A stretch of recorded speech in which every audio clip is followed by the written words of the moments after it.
Buenas tardes, tengan todos. Hoy, miércoles 15 de mayo, como siempre, discutiendo lo que nadie más discute y profundizando en lo que les incumbe a ustedes. Vamos a comenzar con dos noticias que no se les prestó mucha atención, por supuesto, pero que son importantes para ustedes. Hoy hay un artículo en El Vocero, página 12-13, donde se cita al presidente de la Asociación de Hospitales, Jaime Pla, y obviamente está los hospitales volviéndose locos con la inflación, la despoblación y el discrimen que hay en los fondos Medicare y Medicaid. Y expone, es una historia no de los hospitales, sino de las previsiones económicas para el próximo año. El licenciado Pla dice dos cosas: que aunque la inflación a nivel nacional y a nivel de Puerto Rico está más o menos en el 3%, en lo que son los servicios médicos, los productos médicos, las medicinas, la electricidad, todo lo que se requiere, los hospitales están siendo impactados anualmente por un 11% de inflación. 11% de inflación. Y el hospital, contrario a otros centros o empresas, no puede automáticamente, me subió la luz, déjame aquí aumentar lo que le voy a cobrar porque ya eso está fijo. Las primas de seguro, hospitalizaciones, procedimientos, ya eso está establecido a través de lo que es Medicare, Medicaid o a través de las primas de seguro que se renuevan anualmente. 11%. Eso explica en gran medida el por qué tanto hospital se ha ido a la quiebra. Obviamente la razón principal es el discrimen en los programas de Medicare y Medicaid en una isla donde hay cerca de 800 o 900 mil beneficiarios de Medicare y Medicaid. Pero más importante, nos dice el licenciado Pla que los hospitales ingresan, el 70% de sus ingresos provienen de los fondos federales Medicare, Medicaid. De cada pesito, 70 centavos son Medicare, Medicaid. Pero si se discrimina contra Puerto Rico por la mitad, obviamente el hospital va a recibir la mitad de lo que recibiría en los estados, teniendo costos mucho más altos que los hospitales de los estados. Ahora van viendo. Esa es la base estadística de la noticia que vamos a discutir hoy. Porque así como quien no quiere la cosa, hoy anuncian in passing, así más o menos, que Juan Zaragoza, para mí el principal candidato que tiene el Partido Popular,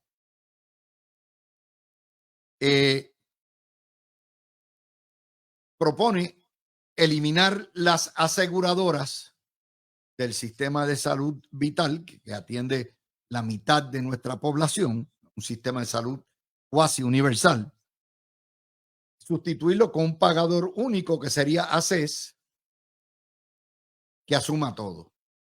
Y todo el mundo, Jesús Manuel dice, bueno, entra a lo culo pollo.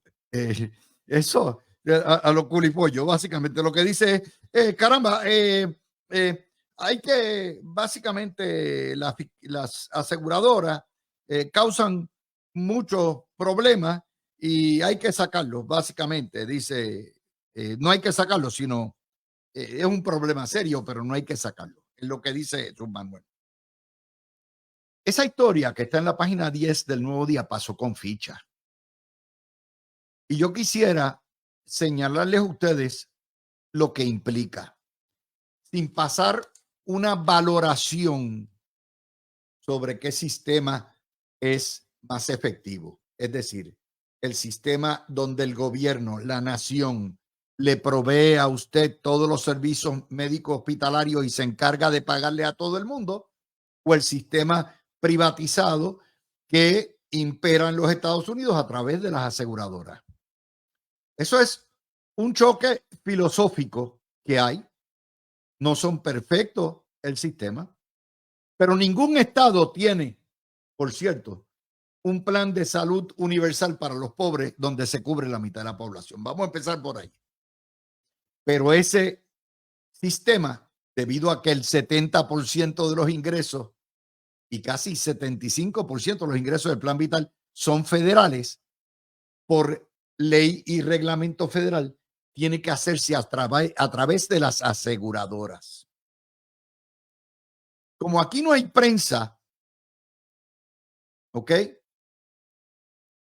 Y no buscan.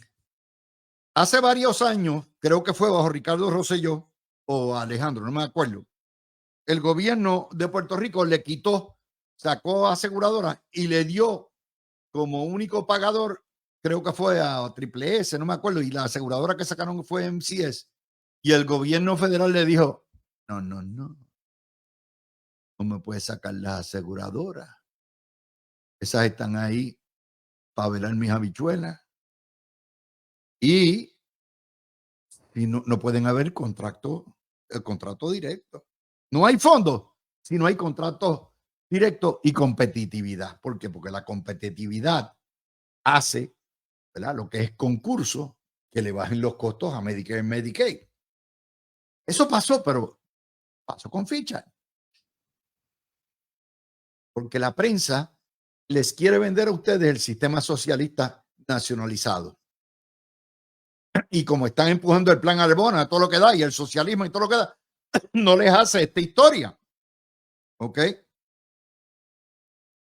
Y ustedes dirán, esas aseguradoras tan malas que me niegan cubierta o me cambian los medicamentos, o los médicos dirán, se tardan un delirio y me cuestionan todo. Mejor que me las dé el gobierno. Ok. Vamos a ver lo que hace la aseguradora, ¿ok? Para que ustedes comprendan lo que es. La aseguradora no es una empresa que se encarga de vender un seguro de salud. Usted compra la prima, paga la cuota y mediante ese seguro de salud que usted paga mensualmente o que el seguro social lo provee si usted está retirado, le proveen una serie de servicios médicos hospitalarios y hasta medicina, dependiendo. Y eso, por supuesto, en el sistema capitalista de mercado abierto americano, se hace en todos los estados a través de las aseguradoras.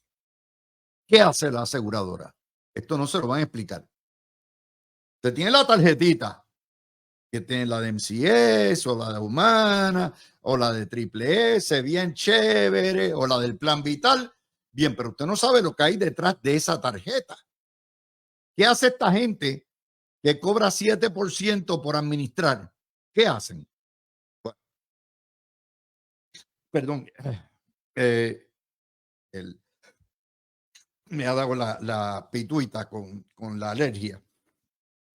¿Qué hace la aseguradora? Primero, la aseguradora, ¿verdad?, se forma corporativamente, busca a sus expertos, tiene una nómina de empleados. Hay en Puerto Rico más de 21,000 empleados directos, empleos directos reclutados por las distintas aseguradoras. Y recluta y busca una red de proveedores, es decir, para ofrecer sus cubiertas, busca laboratorios, farmacias, tecnológicos, médicos, especialistas, hospitales, lo que es el equivalente de los centros, los grupos médicos, todo eso. Los busca, los recluta, los certifica, que tengan licencia, que estén en buena condición, o sea, que tengan dinero, que tengan facilidades, que cumplan, todo eso. Todo eso se requiere personal para trabajar. Coteja que estén ahí y pacta con aquellos médicos, hospitales, laboratorios y farmacias las primas que le va a pagar. Generalmente a la farmacia le pagan a WP más 1%, Y si es un médico, mira, si es generalista, te voy a pagar tanto por la visita y hay un deducible si fuera privado, ¿verdad? O un copago, como le llaman. Si es laboratorio, pues las placas te voy a pagar, si es ¿verdad? Una tomografía o rayos X, te voy a pagar tanto por las placas, por una sonografía, y si es, ¿verdad? Un hospital, tanto por hospitalización, tanto por uso de sala de emergencia. Es decir, pacta los honorarios a pagar. Y hace los estudios actuariales, que es eso, un departamento de estadística que determina cómo son los riesgos y cuántos son las primas. Y entonces confeccionan los distintos planes. Y va cuando le toca al gobierno, el gobierno tiene dos, tiene el plan vital, donde hay 1,5 millones, y tiene los empleados del gobierno y las empresas públicas, va, prepara propuestas, va a subasta, concursa y negocia con el gobierno a base de lo que le da el gobierno federal al gobierno de Lela, que ya es la mitad de lo que le daría a los estados, cubrir a toda esa gente en una negociación para los empleados públicos y las corporaciones públicas, otra negociación y otra negociación para el plan vital. Y el gobierno negocia, pero en vez de dar un monopolio, pues todas las que cumplan con lo que yo les voy a pagar, basado en lo que me está pagando el gobierno federal, ustedes se encargan de administrar esto.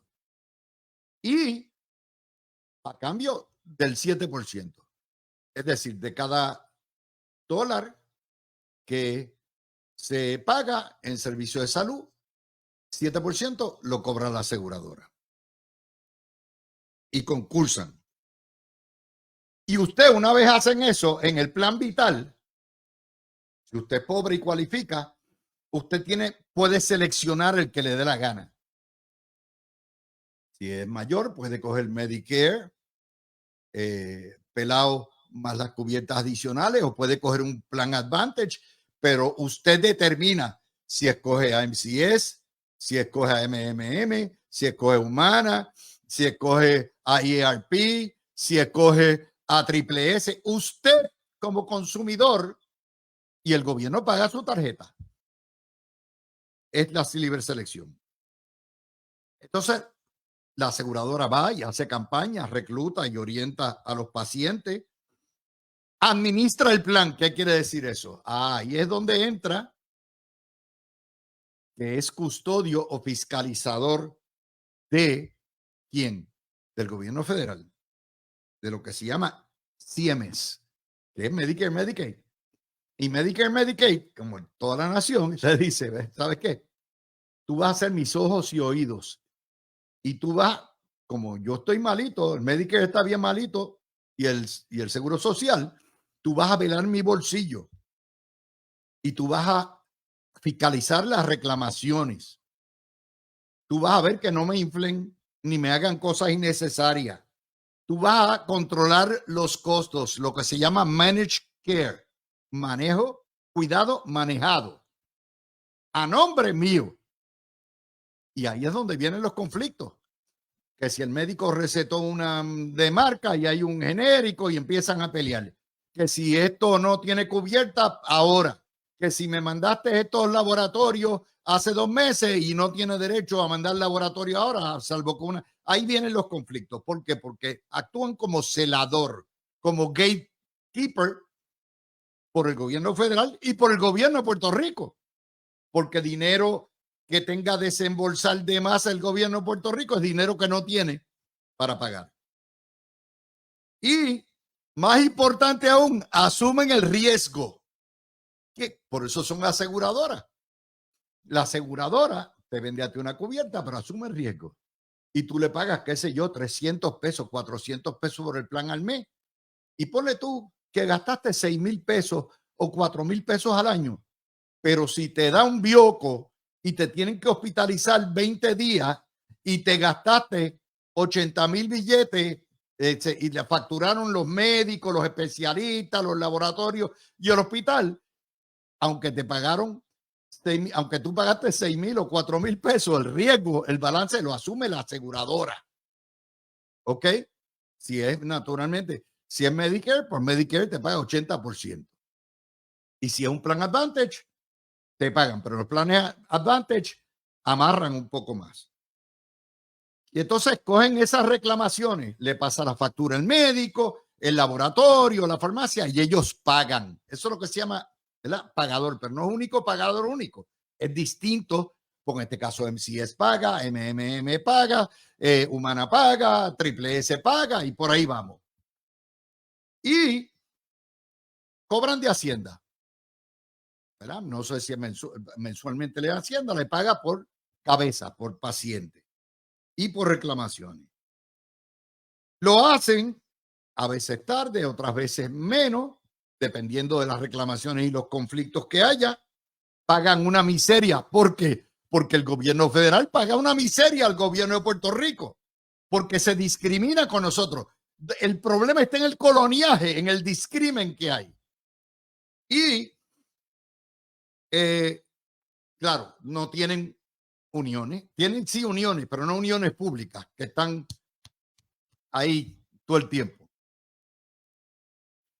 Y pagan contribuciones sobre ingresos. Ustedes recordarán a principios del siglo que pusieron a Triple S a pagar contribuciones, más pagan lo que se llama la patente nacional, que es 1% sobre todo adicional. Pagan un huevo en contribuciones. Ok. Hasta ahí les expliqué, porque esto no se lo va a explicar la prensa. Si el gobierno nacionaliza esas funciones en términos del plan de los empleados del gobierno y el plan vital, y se convierte en pagador único, eso quiere decir que todas esas funciones las tiene que asumir el gobierno, porque ya conforme al precedente donde dijeron, no pueden decir excluyo a estas y saco a estas. No, no, no, no. El gobierno tiene que pagar, tiene que fiscalizar, tiene que velar, tiene que reclutar, tiene que dar, y el gobierno le va a decir a los médicos, a los hospitales y a todo el mundo lo que les va a pagar. Te voy a pagar tanto. Ahora no, ahora tienen un poquito más de flexibilidad porque el contrato con cada aseguradora es distinta. Y el gobierno, por tener el monopolio prácticamente de más de la mitad de la población, ¡pam!, le dice. Pero peor aún, el gobierno es el responsable de pagarle. Pero peor aún, para hacer todo eso se necesita una burocracia de no menos 40 a 50 mil empleados públicos más que la Junta no va a permitir. Y esos 40 o 50 mil empleados públicos más representa un gasto adicional que le va a costar al gobierno mucho más que el 7% que le cobran las aseguradoras. Pero no les he dicho lo mejor. Imagínate, médico, tú, que en vez de ser la aseguradora, que sea el Departamento de Hacienda y el Departamento de Salud y ACES el que te pague. Siéntate a esperar. O el que revise. Ahora no puedo. Este está en el departamento X, que va para el departamento Y.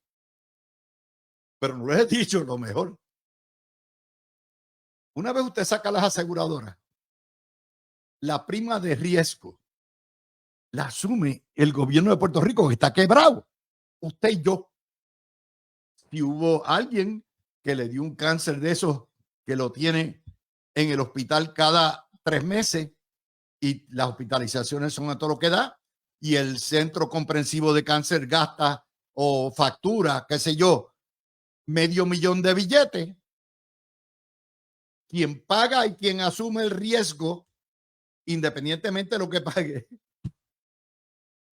la prima, es el gobierno de Puerto Rico. Un gobierno quebrado. Y ahí es donde la puerca entorcha el rabo. Porque ese es el sistema. Entonces van a empezar a decir, no, espérate, yo tengo que ahorrar aquí. El médico, esto lo es, take it or leave it. Esto es lo que yo voy a pagar. Eso se llama la nacionalización y la socialización de la medicina. ¿Sabe lo que va a pasar? Van a secar a todo lo que da los hospitales, se van a ir, cejar los laboratorios, farmacias se van a ir, se va a formar un merequeté. Esa propuesta, que es la chulería del mundo, es lo que no le explica a ustedes la prensa, porque la prensa quiere una medicina socializada. La prensa odia a la empresa privada, a pesar de que los medios son empresa privada, y quieren que sean las uniones, los sindicatos y los políticos los que determinen la tarjeta de salud y los beneficios de salud en Puerto Rico.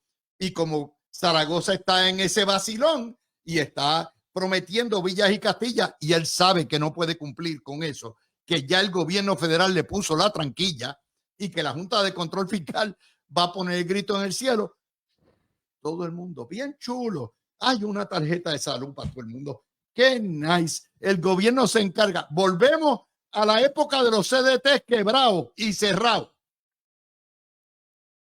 Eso no se lo van a explicar porque es parte de una faenilla ideológica. Los médicos que me están oyendo, los dueños de laboratorio y tecnólogos de laboratorio, o los tecnólogos de tomografía, de todo esto, saben exactamente lo que yo les estoy diciendo. Y le va a ustedes su salario, porque si el gobierno tiene que recortar o no puede pagarle a su patrono va a bajar su salario. No, el sistema no es perfecto. Y no hemos tocado que aquí no se la consultaba el Seguro Social y así CMS. Oye, el gobierno de Puerto Rico que está quebrado va a asumir esto. Se los tengo que explicar para que no los engañen. Primero, porque la mayoría de la audiencia, de hecho, casi toda la audiencia de este programa está asegurada. Segundo, porque los empleados públicos y sus familias están asegurados. Tercero, porque hay cerca de 850,000 beneficiarios de Medicare y Medicaid en el seguro de salud universal que puso Rosselló, padre. Y eso es lo que está en juego. Y este programa se caracteriza por darles a ustedes profundidad. Yo no tengo problema en que se nacionalice todo, en que se le diga, médico, tu salario es 60,000 billetes y tú vas a trabajar para el gobierno y tú vas a facturarle al gobierno y yo te voy a pagar y todo el mundo igual. El problema es que eso es anatema al sistema de sanidad pública de Estados Unidos, y encima de eso lo que va a provocar es que se nos fueron todos los médicos, y los viejos, que son los que están estoqueados en Puerto Rico, son los que van a pagar por todo esto. Esa es la diferencia de este programa con cualquier otro programa en Puerto Rico. Perdonen que me haya tomado media hora en explicarles esto, pero aquí se cubre lo que nadie más cubre, y a Zaragoza que le empiecen a preguntar cómo diablo va a hacer esto. Con el pedigrí que tiene Juan Zaragoza de ser el secretario de Hacienda más bestia, más sanguinario, más salvaje en la historia de este país, el que no pagaba reintegro, el que puso billones en contribuciones, el quitarle a ustedes la tarjeta de salud y dársela al gobierno, y que el gobierno sea quien maneje su tarjeta de salud y su selección de conseguir las aseguradoras que usted le dé la gana.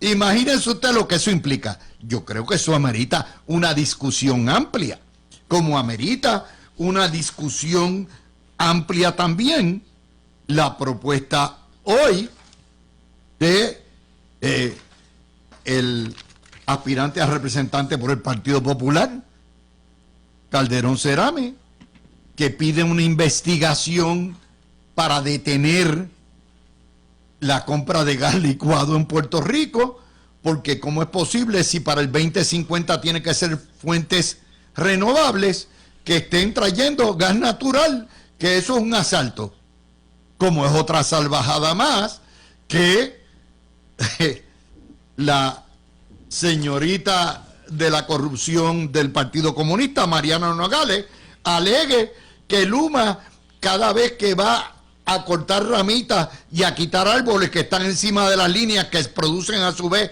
las averías y que se tumben los machetes y que los barrios no tengan luz, que está deforestando y acabando con Puerto Rico. Eso es parte de lo que hemos visto desde ayer, ¿verdad? Que es esta cuestión de echarle toda la culpa a Genera y a Luma, y lo que quieren es explotar a Puerto Rico y todo eso. ¿No le dicen ustedes que Luma no lo escogió Pedro Pierluisi, ni lo escogió el gobierno? Están impuestos por el gobierno federal y por la Junta de Control Fiscal. Eso no se lo dicen, pero ahí estamos. Vamos a empezar con esta cuestión precisamente de pedirle la investigación a Jennifer Granholm que detenga el plan de Luma para traer gas natural, bajar los costos de generación en lo que podemos transformar la isla en fuentes no renovables, que de acuerdo a la propia secretaria Granholm va a tomar no menos de 25 años, hasta el año 50. Empiezo contigo, Gregorio Igartúa. Bueno, pues muy buenas tardes a ti, Luis, aquí a los compañeros y al público que nos escucha. Mira, no nos debe sorprender, antes del proceso eleccionario estamos ya acostumbrados a que salgan con tal de conseguir algún tipo de noticia o lograr tener algún titular que digan prácticamente cualquier cosa, independientemente de si tenga lógica o no, si responda a los mejores intereses de Puerto Rico. La clave es de alguna manera tener un hit en internet. Muchos de ellos saben que no va a haber gran fiscalización, que el tema va a quedar atrás por el próximo comentario de esos muy ponderados a lo que nos tienen acostumbrados en la política de Puerto Rico, y por lo tanto no hay ningún tipo de responsabilidad. Ahora, si vamos a entrar en los méritos, que de por sí rechazo la idea de que tenga mérito, pues mira, tampoco me sorprende, aun cuando la persona lo diga, ¿verdad? El plan sea un plan concreto de verdad del legislador, porque es que la realidad es que en Puerto Rico eso es lo que estamos acostumbrados a tirar. Estamos acostumbrados, lamentablemente, y somos el producto de ideas que salen de la baqueta, de temas altamente técnicos, que toman muchísimo tiempo de análisis, para los cuales usualmente se requieren y se generan unos estudios bastante específicos, estadísticos, de las alternativas. Y en los planes fiscales y de rearreglo de la deuda de energía eléctrica está, y se supone y presupone que vamos en transición de gas licuado. Oye, Luis, o sea, hay un plan, mira, hay un reporte del gobierno federal sobre la situación de energía de Puerto Rico, que es bastante completo, que expresa ya los límites que hay a todo tipo de energía, incluyendo los retos que hay para la energía renovable, que entre todos los métodos que hay tampoco son métodos perfectos y que van a enfrentar también retos en el futuro. De salida, algunos de los elementos que se utilizan para las baterías, de las cuales dependen los sistemas de energía solar, se prevé que haya una limitación en la oferta de ese tipo de elementos por la dificultad en conseguirlo y minarlo. Así que, de nuevo, no es que nos tengan nada más acostumbrados en época de política a este tipo de análisis, llanito, sino que lamentablemente a la hora de atacar los problemas de Puerto Rico, la gente se cree que estos problemas complicados tú te puedes sentar y tirar de la baqueta, como coloquialmente, y que suena bien. Con Mario. Mario tiene las canas para acordarse. Yo no sé si tú eres tan viejo, Gregorio, pero nosotros nos criamos, nacimos, y por lo menos hasta la época, hasta que llegó la tarjeta de Rosselló, ¿verdad? Las últimas décadas del siglo pasado, con el plan de salud del gobierno de Puerto Rico, el famoso plan Arbona y todo aquello. ¿Ok? ¿Usted acuerda de los hospitales y los CDT sin enfermeros, sin medicina, la gente quejándose que no tenía servicio, hasta que llegó la tarjetita de Rosselló? Pero hay algo, Mario, que quiero comentarte, porque tú eres historiador. La solución del Partido Popular es regresarnos 50 años para atrás. Sí. La solución del huevito es Happy Colonials, 1952. La solución de Manuel Calderón Cerame, no, vamos a quedarnos aquí, no puede ser, el gas natural es ahora o placas solares, que ustedes saben que no, es imposible de hacerlo, o petróleo. Eso es. La solución de Juan Zaragoza es devolvernos a la época donde el gobierno era el proveedor de los servicios de salud, estaba nacionalizada la salud de los pobres y la medicina socializada, y aquello fue un desastre. O sea, los tres casos son casos, Mario Ramos, donde las soluciones de esta nueva generación de populares es retrotraernos 70, 80 años atrás. Cierto, mira, en el caso del plan de Zaragoza, el plan Arbona que tú acabas de mencionar, pues en ese entonces cuando se establece eso, que era el gobierno, el proveedor, el gobierno era el que proveía medicinas y proveía enfermeras y proveía médicos, proveía las vacunas, los hospitales, estaban aquellas unidades de salud pública en los municipios, estaban los hospitales de distritos, todo eso se vendió. Y aún hospitales que pertenecían al gobierno, bajo el gobierno como institución, ¿verdad? Bajo la administración de Carlos Romero Barceló se comenzó un programa llamado la democratización de la medicina, que esos hospitales eran alquilados a la empresa privada y la empresa privada los operaba y el resultado fue exitoso. Hasta que vino la tarjeta de salud, que eso fue una revolución en la medicina, y entonces Puerto Rico durante la década del 90 recibió una felicitación y una mención honorífica de parte de la Organización Mundial de la Salud, porque Puerto Rico le destinaba a la salud un % considerable del presupuesto del gobierno. Y hasta en ese entonces, me acuerdo, el alcalde de Mayagüez, en el segundo cuatrenio de Pedro Rosselló, que era también el segundo cuatrenio del alcalde de Mayagüez, de Guillito, él dijo que el sistema de la tarjeta de salud había llegado para siempre. Ahora, volver a hacer lo de Zaragoza sería no solamente no socializar, es nacionalizar la medicina, porque el Estado... Y es socializarla, porque una vez el Estado controla el 60% del mercado, el Estado controla lo que le va a pagar a los médicos y a los hospitales. Porque y le dicta, cuando se establece el plan Arbona, es porque antes de eso no había nada. La mortalidad infantil estaba por la estratosfera. Y entonces pues vino a partir de la década del 40 hasta ya mediados de la década del 60, la mortalidad infantil bajó bárbaramente. Pero entonces los tiempos van cambiando y entonces empiezan primero el encarecimiento de los medicamentos. O sea, tú tendrías que hacer una en cada hospital o donde sea, o en general, el gobierno, y aquí está Gregorio Igartúa, que es contador público autorizado, que él pueda sacar unos números, una requisición que haga el gobierno de los medicamentos que tiene que comprar para suplírselo a los pacientes. Luis, una requisición de aguja, de las gasas, de cuanta cosa, de curita, una requisición, eso sería un costo millonario, aparte de que esos medicamentos y todos esos instrumentos médicos, todo ese equipo médico, todo eso que se usa va subiendo. Mira, entonces el gobierno tendría que absorber eso. Luis, va a llegar un momento en que a ti, a Aurelio, a Gregorio, a mí, a mi esposa Candy, nos van a subir las contribuciones. Mira, voy con Aurelio, pero les tengo que hacer este cuento. Ustedes dicen, ¿por qué tú sabes de esto? Primero, yo fui abogado de aseguradora de salud por mucho tiempo, ¿ok? Eso es uno.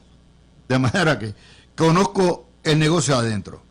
Segundo lugar, mi padre era médico, era cirujano pediátrico en la época del plan Arbona y en la época de los 50 y los 60. Vino a trabajar a los centros. Yo recuerdo a mi padre en los 60 venir todos los días endiablado hasta que se salió del gobierno porque no habían gasas, no había medicamentos, no habían suficientes equipos, la burocracia. Mi papá estuvo asignado en Humacao, estuvo asignado en Río Piedra, estuvo asignado en Sidra. O sea, subió lo que era sanidad pública. Y lo que fue en un principio un sistema revolucionario de un Puerto Rico agrario que cambió, se convirtió ya para los 60 en un sistema insufrible porque el gobierno regateaba en los fondos de salud y no había de eso. Así que lo sé por conocimiento doble, por mi padre y mi madre, que era farmacéutica, y además como abogado que fui de las distintas de aseguradoras. Así que por eso que conozco a Aurelio. Este tema es principal. Yo no entiendo por qué tu partido no ha hecho un field day con esto. Saludos, Luis, a Mario, a Gregorio, a todo el público que nos sintoniza aquí fielmente en La Mirilla con Luis Dávila Colón por Noti1 630. Aprovecho la oportunidad para felicitar al compañero Gregorio, la semana del contador. Así que muchas felicidades. Mira, Luis, este tema es un tema recurrente, ¿no? El tema de salud en Puerto Rico. Y estas últimas semanas hemos estado escuchando a varios candidatos hablar inclusive de hasta la posible implementación de un plan de salud universal aquí en Puerto Rico. Pero yo tengo que decir lo siguiente, Luis. El Partido Popular tiene una obsesión con la nostalgia del pasado y están tan fijados en mantenerlos en el estancamiento del territorio y en vez de estar enfocados en lograr avanzar en lo verdaderamente importante, que es lograr que Puerto Rico tenga, no paridad, que tenga igualdad de acceso a todos los programas y fondos del Departamento de Salud para echar para adelante el tema de la salud en Puerto Rico. De nada vale hablar aquí de cambios, de transformaciones, si sabemos que estamos dejando miles de millones de dólares en la mesa porque el gobierno federal puede discriminar contra el territorio por el simple hecho de ser colonia. Esa es la realidad que todos tenemos que afrontar. Y entonces yo escucho al huevito, por ejemplo, que quiere ir a Washington a luchar por más fondos y más acceso y más paridad. Es una cuestión de igualdad lo que tenemos que estar enfocados en este momento. Regateo que no tiene que hacer si Puerto Rico fuera un estado. Punto. Claro, oye,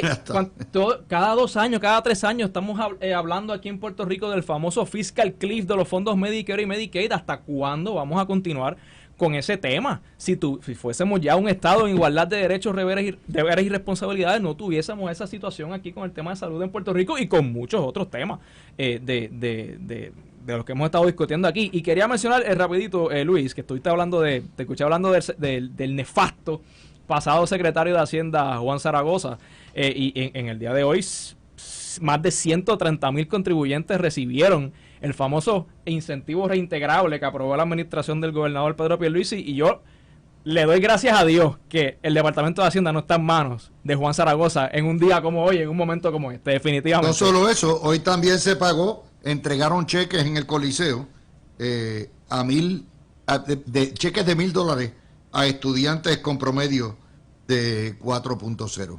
Y oye, es increíble la cantidad de estudiantes que había allí que cogieron ese bono, ¿ok? Increíble. 1.583 estudiantes se beneficiaron de ese bonito, ¿ok? Pero lo que les doy a ustedes es lo que se debate. Mariana Nogales alegando que Luma está a propósito acabando con todos los árboles de la isla porque está haciendo el desganche. Hay árboles, y por cierto hay una servidumbre de energía eléctrica que le da derecho a tumbar el árbol que esté entorpeciendo el servicio eléctrico y las líneas eléctricas, y dice que la tala de árboles no se puede hacer porque está deforestando a Puerto Rico. ¿Ustedes te imaginan eso, Gregorio? Lo que es el discurso comunista que vende la prensa todos los días. Esta historia está en Metro. Pero mira, Luis, esto responde a varias cosas. Lo primero es que estos temas, donde dentro del contexto que hay que comenzar a discutirlos es dentro del contexto del estatus, pero ninguno quiere discutirlo dentro de este contexto. Obviamente sabemos que el Partido Popular no tiene interés alguno en tocar ese tema porque ellos quieren insistir, quieren revivir la idea de que bajo el estatus actual todos los problemas tienen solución y que todos los problemas responden al Partido Nuevo Progresista y son puramente administrativos. En segundo lugar, y muy lamentablemente, también el junte independentista y del partido Victoria Ciudadana también quieren evitar el tema del estatus, porque esa es la nueva perspectiva que le quiere vender el movimiento independentista a Puerto Rico, que es que el estatus no está en juego para traerlo por la cocina después, una vez salgan victoriosos. Pero la realidad es que ese es el contexto, y entonces en la medida en que, como bien tú dices, la mayoría de estas determinaciones no dependen ya directamente todas del gobierno de Puerto Rico, sino que responden a unos planes de la Junta, a una inversión federal que viene acompañada de unos estudios y de unos análisis correctos o incorrectos, para no meterse en eso y para poder seguir politiqueando con esto, pues entonces escuchamos este tipo de absurdo, y es lo más liviano posible. Ellos que saben. se da por sentado.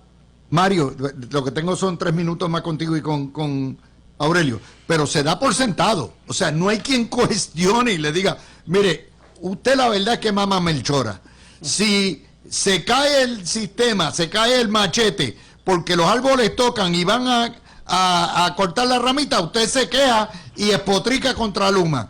Y entonces, si van y cambian y quitan el árbol, también es malo. Es así, Mario. El cortar un árbol, ok, está regulado, ¿verdad?, por el ordenamiento legal en Puerto Rico, pero no está prohibido. Tú puedes cortar un árbol cuando hay causa mayor, cuando hay una necesidad apremiante. Y cortar árboles para evitar que se afecte el sistema eléctrico, que una rama... No tienen que pedir permiso para eso. Eso está provisto como parte de la servidumbre eléctrica. Exacto, está provisto simplemente en ese caso específico. En otros casos que no tienen que ver con la energía eléctrica, pues entonces la persona que desee cortar un árbol porque le está molestando, le está destruyendo su propiedad porque las raíces pues están brotando, pues entonces ahí puede hacer una petición de permiso en el Departamento de Recursos Naturales. Pero esta cuestión que tú ves, que uno ve, y como lo que tú dijiste ahorita, lo de llegar al año 2050, o sea, adelantarse 26 años, que está planteando ¿cómo que se llama él? Calderón Cerame. Pero esos son los mismos que se oponen a que haya fincas solares. Se oponen y se opusieron anteriormente, hace unos años, cuando Luis Fortuño a los abanicos. A los abanicos aquellos. A los ventiladores de porque viento. Podían matar los pichones, como si todos los pichones volaran por las aspas de los abanicos. Sí, como si todos pasaran por ahí. Sí, es una cosa absurda. Entonces, o sea, no importa. De hecho, el vocero en aquel entonces, ¿verdad?, que estaba bajo otra, ¿cómo se dice?, administración. Sí, otra línea editorial. Es el país del no. O sea, no importa las estrategias que tú presentes, que esas estrategias de buscar formas renovables de energía es un fenómeno mundial que se está haciendo, y aquí pues se hacen unas propuestas como una transición del petróleo a través del gas natural y llegar a otro. Si aterrizan en Copenhague, en Dinamarca, cuando tú vas entrando por el Báltico, todo es cientos de lo que son ventiladores metidos, y tú ves el avión pegadito a la aspa, bajando para la pista, le dan una apoplejía. Porque eso en Puerto Rico no puede. Es el mamamelchoreo. Sí, mira, Luis, yo no había visto en los últimos meses tantas brigadas de trabajo de Luma como nunca antes. Y hay que entender algo, el trabajo de Luma es administrar la red de transmisión y distribución, que es el tendido eléctrico. Pues Luma está haciendo su trabajo, dándole mantenimiento a esas líneas para que en efecto no hayan apagones. Y sobre el tema de la energía renovable, mira, yo creo firmemente en la energía renovable para Puerto Rico. Puerto Rico tiene la capacidad de generar energía suficiente con los paneles solares, con la energía eólica, pero no puede ser 100% dependiente. ¿Qué nos hacemos en semanas como la semana pasada, que todo fueron lluvias día, tarde y noche? Va a haber una deficiencia. Pues la alternativa a eso, o el complemento ideal, es moverse a energía, a combustible más limpio, como lo es el gas natural, porque la alternativa es seguir quemando el búnker C que se está quemando, que es sucio, por eso, que contamina, que es caro. Pues hay que fíjense que aquí hay una agenda ideológica. Claro. Antiempresa privada, antiprogreso de cualquier tipo, regresarnos a los años 40. Esto es una agenda ideológica. Nosotros lo que buscamos es las noticias, las ponemos y decimos, aquí está el patrón. Esta es la narrativa que nos están vendiendo. Son las 55, vamos a hacer la pausa, estamos a mitad del programa, todavía tenemos no menos de 8 temas más para la próxima hora. Regresamos con, oiga, el tema que viene ahora, Biden y Trump van a debatir. Y ayer, de un bolsillito, esto tiene repercusiones para el estatus, Estados Unidos gastó así, un chequecito de 2.000 millones de pesos para la guerra de Ucrania y 1.000 millones de pesos para Israel. 3.000 millones en un santiamén. No, la estadidad cuesta muy cara. Regresamos. Vamos a hablar de todas las noticias de estatus. Ahorita nos decía Gregorio que el tema que ata todas las noticias y problemas de Puerto Rico básicamente es el estatus. Sin embargo, es el tema que la prensa soslaya, el Partido Popular no quiere discutir y aún los políticos del PNP. Hoy hay varias notas que ameritan, además, no solamente el describen en salud, en lo que es el programa de PAN, SNAP, todo eso, pero que ameritan discusión. El candidato a comisionado residente, Elmer Román, por la plancha de Jennifer González, promete que traerá la estadidad en 6 años, dice que tomará al menos 3 congresos, pero que hay que llevar un solo mensaje, de que esto de estar pidiendo la estadidad en transición o la estadidad con unos pasos o la estadidad con territorio incorporado, que eso confunde y que esto ha regresado a lo que es el tema de estadidad ahora de George Bush. Y me parece que en eso Elmer Román primero está concentrándose en los asuntos que atañen al elector estadista y en segundo lugar es un tema que amerita discusión. Segunda nota que tengo para ustedes hoy, también que está llegada al estatus. Toda esta cuestión de pelear con Luma, pelear con Genera, pelear con el gas, el problema subyacente es que esto es una dictadura. En Puerto Rico no hay democracia. Aquí manda promesa y la Junta de Control Fiscal, y es requisito indispensable para la reconstrucción y para lo que es la administración y la reconstrucción de energía eléctrica, que esté Luma, que esté Genera, y además de eso, que haya una transición a gas natural. El estatus es lo que hay. Si no se quiere gas natural, el poder no de la secretaria, no sería de la Secretaría de Energía de Estados Unidos, sino de la República de Puerto Rico. Eso no se toca. Próximo tema que tiene que ver con el estatus, y me parece que es importante también discutirlo, y es el tema de la Junta de Control Fiscal.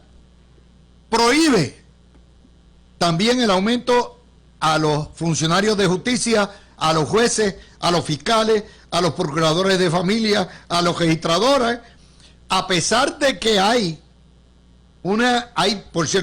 de fiscales nada más hay 57 vacantes, de registradores otro delirio más.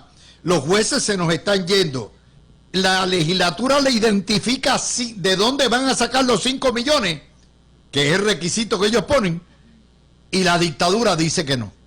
Todo esto está atado, Gregorio, el estatus nuevamente. Pues mira, Luis, como bien tú dices, o sea, la realidad es que es sorprendente que en año eleccionario, luego de un periodo de 8 o 10 años donde si hay algo que debió haber quedado claro en el espíritu de todo el mundo, es que el estatus actual no solo no nos conviene y es malo, sino que es la condición más onerosa posible. O sea, esa es la realidad. No hay ningún argumento en contra de eso. Los que lo hacen por razones políticas, porque a mí me cuesta mucho pensar que el nieto de Hernández Colón realmente se crea el cuento de que Lela tiene futuro. Yo creo que es una cuestión mucho más política que una cuestión ideológica ya. Este es el problema. Ya se ha demostrado que no solo económicamente nos crea unos problemas grandísimos que la falta de poderes políticos es un problema cada vez que queremos hacer hasta la más mínima gestión en favor de nosotros, sino que para añadir el insulto, tenemos ahora mismo una dictadura que es la que está estableciendo todas las reglas, y por eso es que estamos teniendo el tipo de política que tenemos.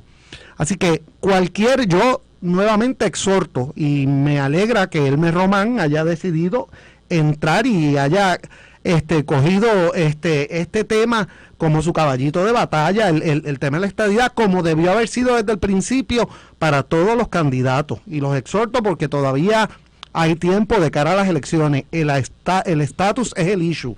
Lo único en lo que yo sí quiero aclarar, ¿verdad? Y que quizás difiere un poco es lo siguiente. Yo estoy de acuerdo que hay que hacer gestiones coordinadas y que debemos hacer planes y que no nos debemos poner limitaciones ni afectarnos unos a los otros por protagonismo. Ese es un problema que ha tenido el movimiento estadista históricamente. Ahora, tampoco tenemos que caer en la homogenización del mensaje, aquel mensaje de Sila de que había que llegar a ¿cómo era que se llamaba aquello? Que todo tenía que ser por consenso. Por consenso, porque la realidad es que nos enriquecemos de las diferencias y de las distintas opiniones, y hay que poner presión en todos y cada uno de los foros donde sea necesario, y todos los intentos que hagan, siempre y cuando no se hagan de mala fe, ni por protagonismo, ni para afectar a otros, son bienvenidos y son buenos. Sí, Mario. Yo creo que esta propuesta del Elmer Román es una propuesta interesante. Yo creo que es sincera, ¿verdad? En el sentido de, y viniendo de él, un militar de más de 30 años en las Fuerzas Armadas, y que ha hecho también trabajo diplomático en los Estados Unidos, y que la estadidad, pues un proyecto de 6 años, pues me parece razonable. O sea, decir, y yo he ido a líderes del PNP a través de los años, no, el año, tan pronto ganemos las elecciones, dentro de un año somos Estado. Mira, eso no se lo cree nadie. Pero hay líderes que han dicho eso, y bendito, y hay gente abajo en la base que se lo han creído y han caído de incautos, aunque gracias a Dios los incrédulos en ese aspecto pues han aumentado bárbaramente. Y yo creo que es una propuesta sensata, a base de 3 congresos. El Congreso cambia cada 2 años, y entonces pues en ese sentido debería discutirse. Estoy de acuerdo con Gregorio que no se pueden llevar múltiples discursos, tiene que ser un discurso uniforme, aunque hayan pensamientos distintos, pero lo medular es la igualdad, y en eso debería haber uniformidad y ausencia de protagonismo. Sí,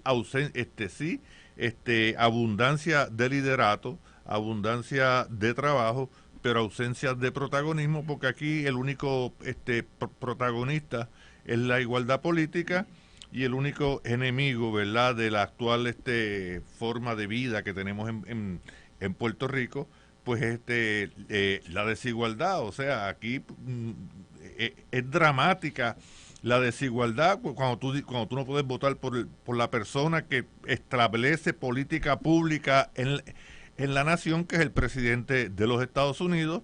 Tú no puedes votar, no tienes representación en el Congreso para favorecer o para irte en contra de nombramientos, sean judiciales, sean para el Ejecutivo, para lo que sea que tú entiendas que pueden afectar. Tampoco tienes representación para que senadores puertorriqueños tengan injerencia en cuanto a Estados Unidos hace un tratado, aparte de que Puerto Rico es partícipe de todos los tratados internacionales que ha hecho los Estados Unidos, pero cuando se va el tratado llega al Senado para su aprobación, no hay representación puertorriqueña que pueda decir: esta parte del tratado le afecta a mi estado, yo no puedo votar por esto a menos que haya una enmienda y que ambos países, ambos gobiernos, el de Estados Unidos o el que sea, hagan una enmienda o una modificación de esa cláusula del tratado.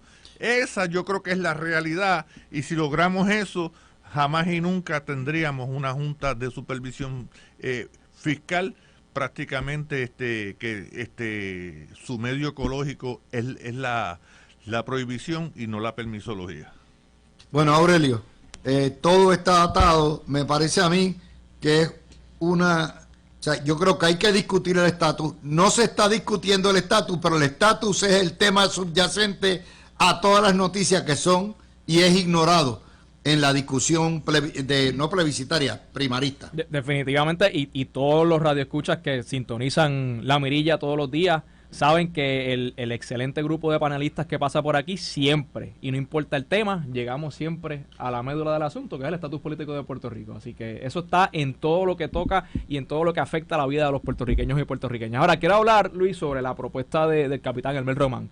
Quiero comenzar primero hablando sobre los puntos en los que estoy de acuerdo con él. Y tengo que, hasta cierto punto, reconocer y felicitarlo, porque dentro del plan él menciona la importancia de que Puerto Rico...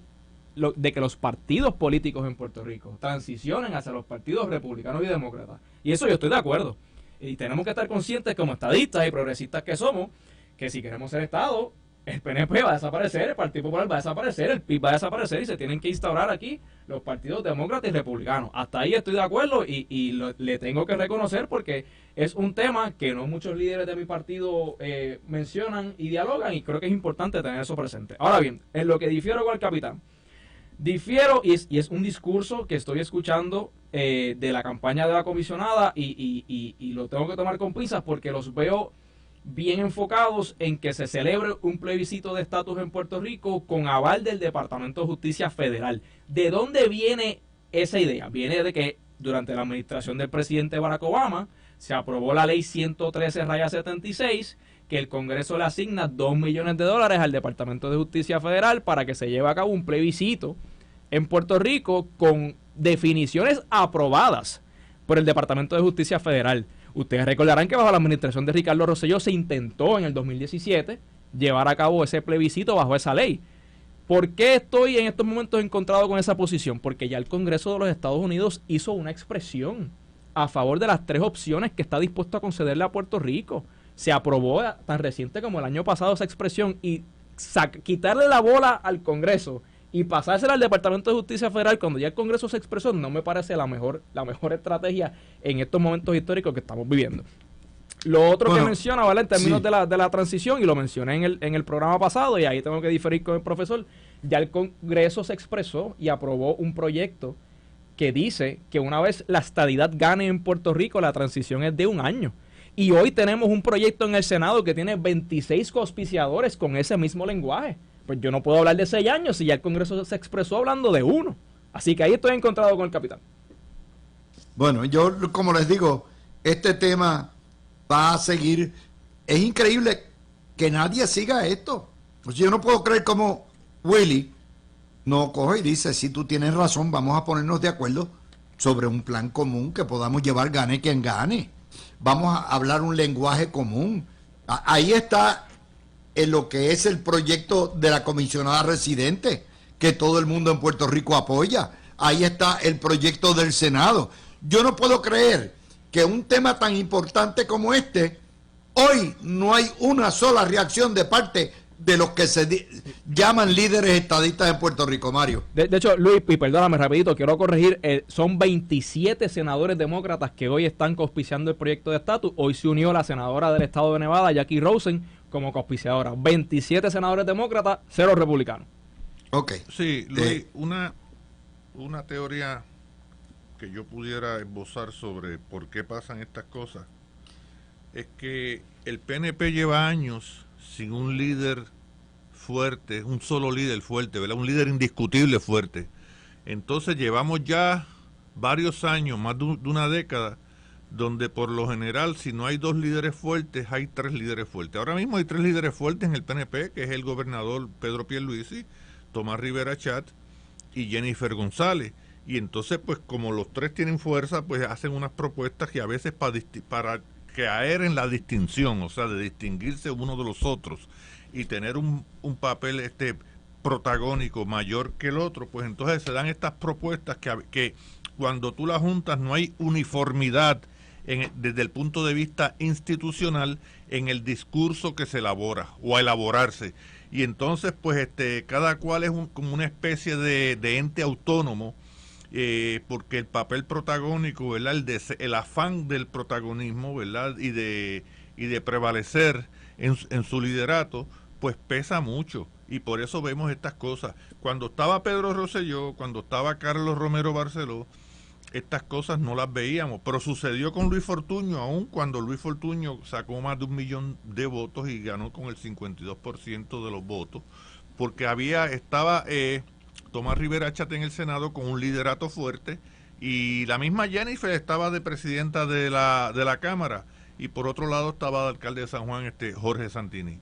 Y esa es la teoría que yo tengo de por qué se dan estos fenómenos, que para mí la explicación política a esto es la ausencia de un líder indiscutible fuerte. Y ahora mismo el PNP tiene 3 líderes fuertes, que son los que ya mencioné.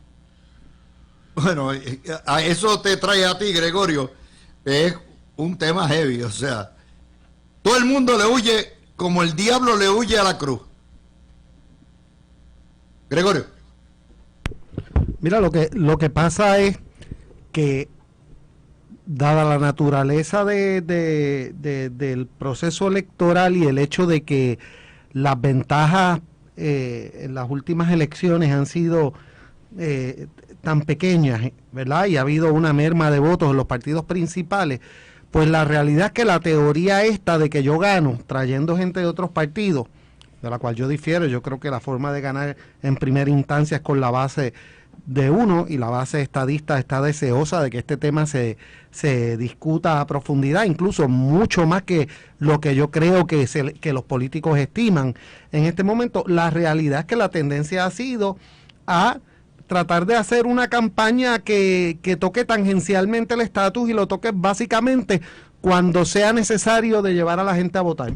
Eso lo vemos, mira, en las pancartas que hay, donde se tratan, hay veces que tú la miras por media hora y no sabes de qué partido es la persona, porque precisamente están tratando de agradar a todo el mundo, y el problema es que el que quiere agradar a todo el mundo no le agrada a nadie.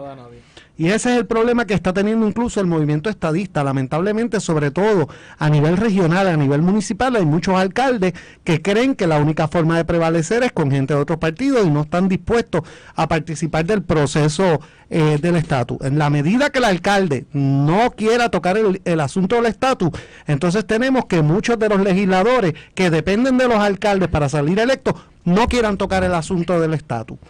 Y así sigue por todos los niveles del gobierno, y lamentablemente, precisamente en el momento más importante para Puerto Rico, donde se derrumbó cualquier noción que pudiese haber habido y cualquier fantasía sobre el Estado Libre Asociado, en el momento de mayor necesidad después de una quiebra y de el huracán que trajo la atención de todo el Congreso a Puerto Rico, que era el momento clave para nosotros hacer las exigencias que tenemos que hacer, se ha sido tímido.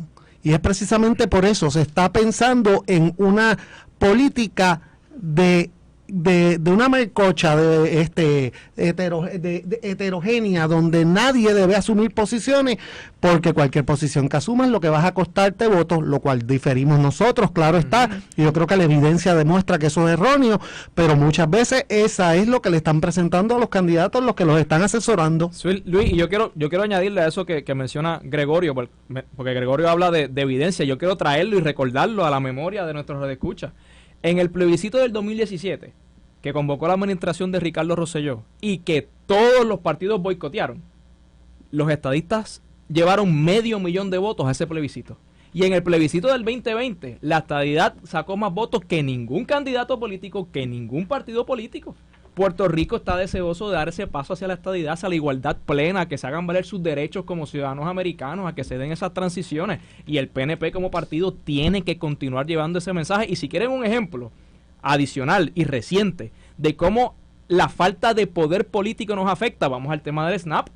La semana pasada, con bombos y platillos, nuestro gobernador anunció la importancia de que el Senado de Estados Unidos iba a incluir el tema del SNAP en la discusión del presupuesto federal, y ya esta semana, hoy, el liderato congresional republicano dijo que el SNAP no va. Y nosotros no tenemos poder político en el Congreso ni en el Senado para poder negociar y cabildear a favor de esa transición tan importante que le va a dar miles de millones de dólares para alimentar a familias puertorriqueñas.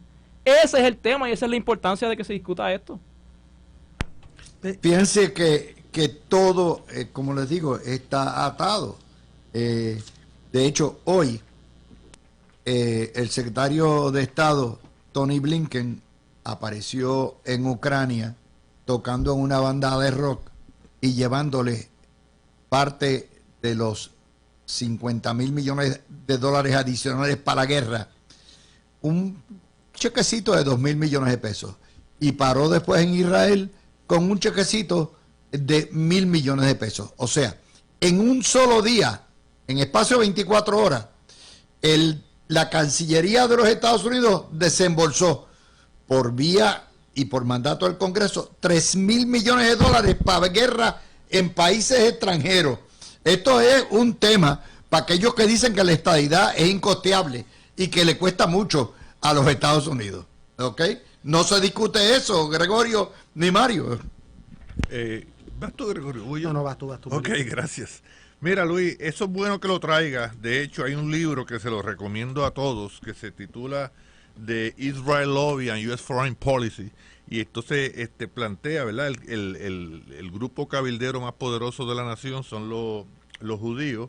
Y ellos cuando van al Congreso, ¿verdad? Solicitando ayuda para Israel, ellos dicen que le dicen a los congresistas y al Departamento de Estado también y de Defensa que traten a Israel como el Estado 51. Ahora, Israel y Egipto son las naciones más favorecidas por los Estados Unidos por la importancia del área, la geopolítica y geoestrategia de esa área.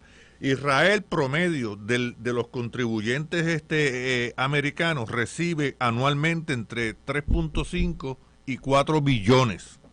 Egipto entre 1.5 y 2 billones. Ponle que eso llegue a 6 billones. Puerto Rico con la zurda, ahora mismo bajo la desigualdad, recibe más. Ahí entonces, ¿qué sucede? Aún con esa importancia geopolítica, aún con la alianza que hay entre Israel y los Estados Unidos, aún con el poder económico y político que los judíos tienen en Washington, aún así eso es lo más que recibe Israel, más que cualquier otra nación del mundo. Pero si Puerto Rico llegara a la igualdad, ese cheque que llevó Blinken a Ucrania y que después llevó a Israel, eso no pasaría aquí porque el cheque llegaría a los contribuyentes en un plano de igualdad política, igualdad en derechos. Y eso es lo que la gente tiene que ver, cómo se dan las cosas y cómo el problema de Puerto Rico es la desigualdad. Y a mí lo que me preocupa en el caso de Pablo José es que él está apostando a esa subcultura sociológica que hay en Puerto Rico de que a la gente no le importa el estatus, porque el estatus es algo que tú no lo puedes tocar. Sin embargo, el desempleo, la salud, la educación, la seguridad es algo tangible, sociológicamente es algo tangible, y ese es el problema que en ese sentido, Luis, el PNP tiene que rearticular su discurso para que la gente se dé cuenta que el asunto del estatus es algo tangible también. Sí, no, definitivamente, ¿qué les parece el debate que se fraguó en conversaciones tras canales entre la campaña de Biden y de Trump? Viene un debate el día 29, que me imagino que lo transmitiremos por aquí, por Noti1, 29 de junio, que es el más temprano en la historia, y otro en septiembre, pero Trump está pidiendo más. Ustedes se imaginan, me imagino que tendrán que escoger un sitio que será la mejor elegida que haya en Estados Unidos. Adelante. Mira, Luis, brevemente voy a dar adelante yo en cuanto a y es que sí, si bien históricamente hemos visto cómo han ido degenerando los debates y perdiendo cierta utilidad en el contexto de la discusión profunda de los temas, yo creo que dado lo que tú estás diciendo de que dos de los issues principales son la capacidad mental de ambos candidatos distintas razones. Yo creo que precisamente, además de que yo siempre favorezco que se discutan las ideas, yo creo que quizás la utilidad más grande que va a tener el debate en ese contexto es aclararle un poco al público en un evento que siempre está un poquito planificado, que hay su libreto, pero donde no puedes controlar todo el escenario. y ver bien en qué posición están ya los candidatos y ver si lo que se nos está representando de Biden, de que tiene la capacidad y de que las ideas que tiene son suyas y que lo que está expresando surge de él, y de que Trump tiene el temple para convertirse nuevamente en presidente. Yo creo que va a ser bien interesante y va a ser importante, a pesar de que en el pasado, como dije, los debates habían perdido cierto interés porque se habían convertido en shows. Yo creo que en este caso eso, el demeanor de los candidatos, la capacidad, la forma en que se expresan, es más importante que quizás en muchas elecciones. Yo opino igual. Eso va a ser una prueba donde Biden puede demostrarle al pueblo americano que él está capaz y que es competente mentalmente, ¿verdad?, para la posición de presidente de los Estados Unidos. Hay muchas reservas en el pueblo y en muchos sectores de la nación con la capacidad mental que él pueda tener para llevar las riendas del gobierno de los Estados Unidos. Y yo creo que si él luce bien, independientemente de quién gana el debate, porque eso de que gana uno, que gana el otro, eso es algo subjetivo, pero si él luce bien, luce con agilidad mental, con claridad mental, eso lo va a ayudar a él muchísimo. En el caso de Trump, pues Trump es una figura que polariza a la nación y polariza también ¿cómo se dice?, al mundo, porque hay ya unos ejemplos. Hay un jefe de Estado, hay dos jefes de Estado que son fanáticos de él, que es el de Bukele en El Salvador y Milei en Argentina, y un ex jefe de Estado como Bolsonaro, que fue presidente de Brasil. Entonces, pues en el caso Trump es un fenómeno, analizarse una cosa que nunca se había dado en la historia de los Estados Unidos, como un hombre duplica en los sectores, saca el 38% del voto hispano, el 39% asiático, aumenta en los negros, aumenta en el grupo LGBT de 14% en el 16 al 28% en el 2020, y baja en el voto blanco, baja un 3%, aun con la acusación de supremacismo blanco. Y es algo que debe analizarse y que ha hecho de la política americana en estos últimos años un fenómeno muy muy interesante. Yo creo que ese debate, Luis, que se va a dar ahora en junio, va a ser uno de los programas más vistos tal vez en la historia ¿Saben por qué va a ser, los últimos años en los Estados Unidos? ¿Saben por qué va a ser más visto? La gente va al circo a ver los trapecistas, no para ver los payasos ni los elefantes, A ver cuál se cae. sino para ver cuál se coliza. ¿Ok? Sí. La gente va al boxeo no para apreciar el deporte, sino para ver a quién le dan una trompa que lo viren patas arriba y lo noqueen.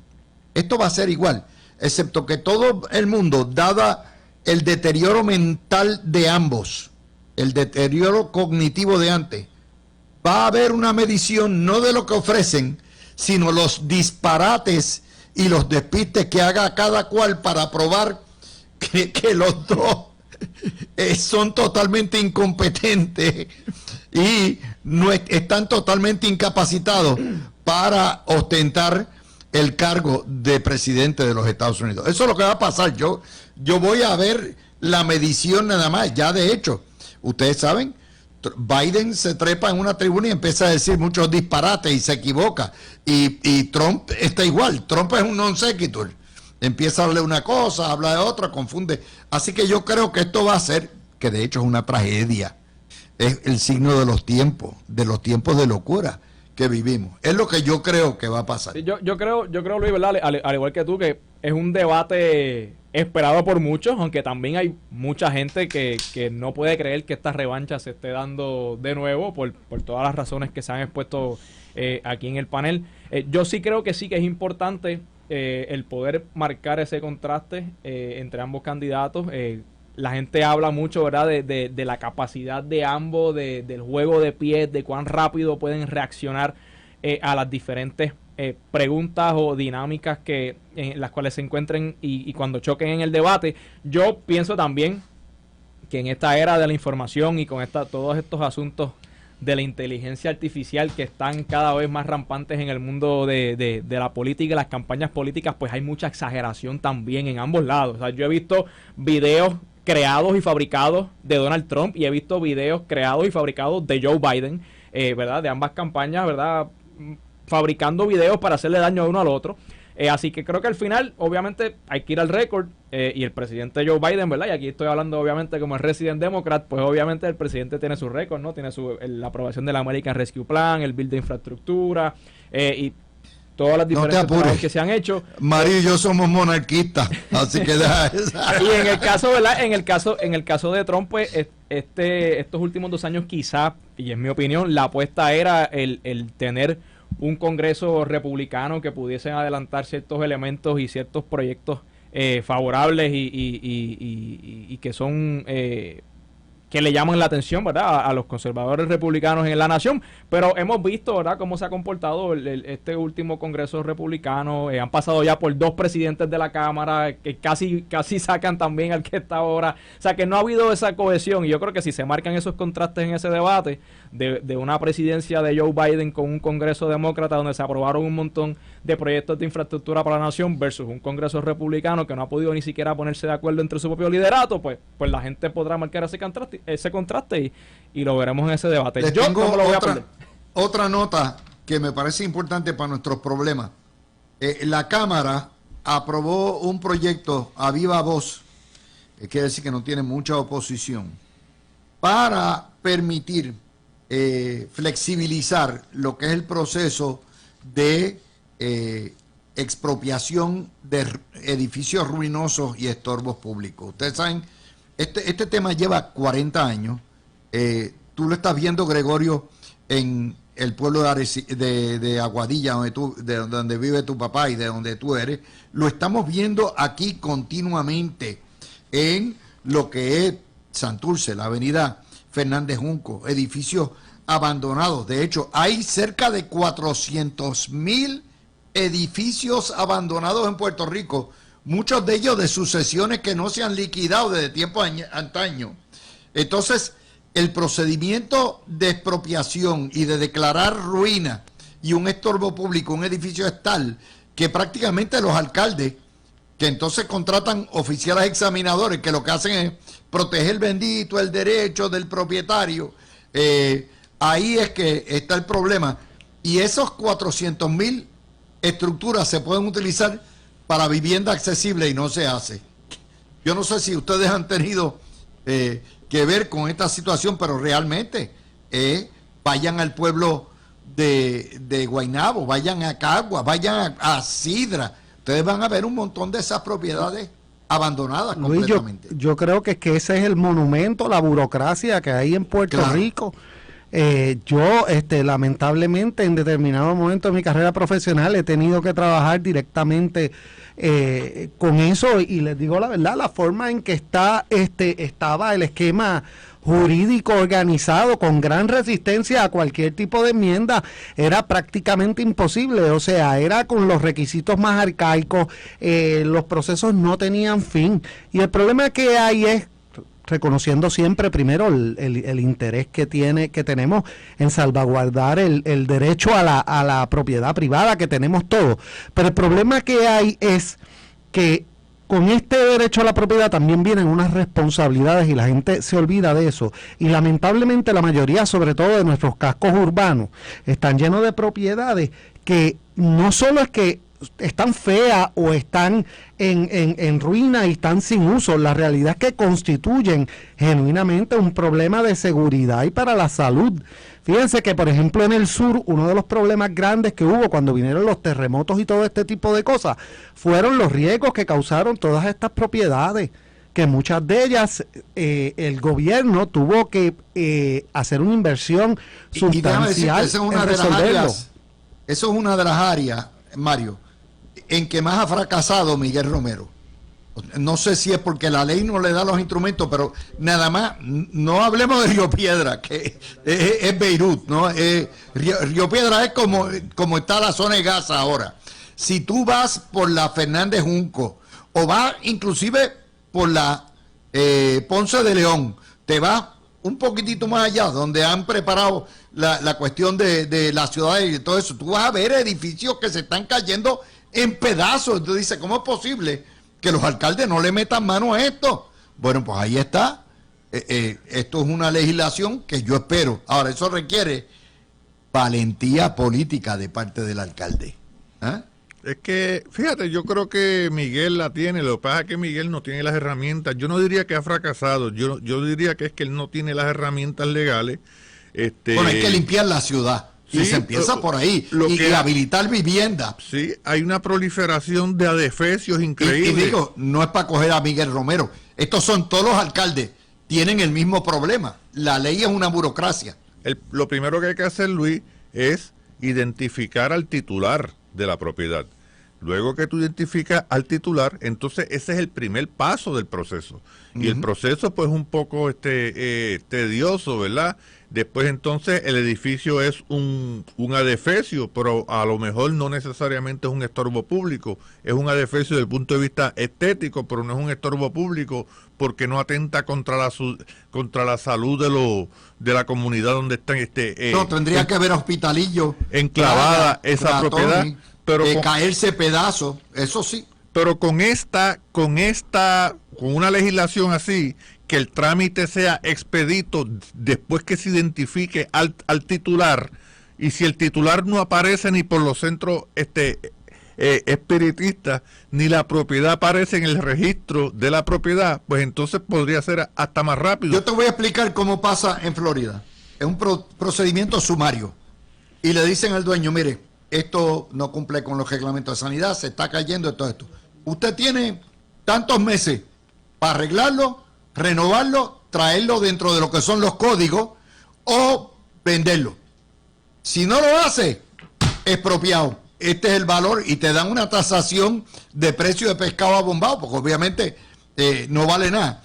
Una vez el municipio lo adquiere, lo pone en concurso, lo pone en pública subasta y dice, yo quiero que esto sea o para comercio, o para uso de vivienda, o para uso institucional. Y aparecen los postores, lo compren. Oye, así es que se ha hecho el redesarrollo, particularmente de la ciudad de Orlando, que se llama la Ciudad Bella, en Kissimmee. Les puedo contar de Tampa.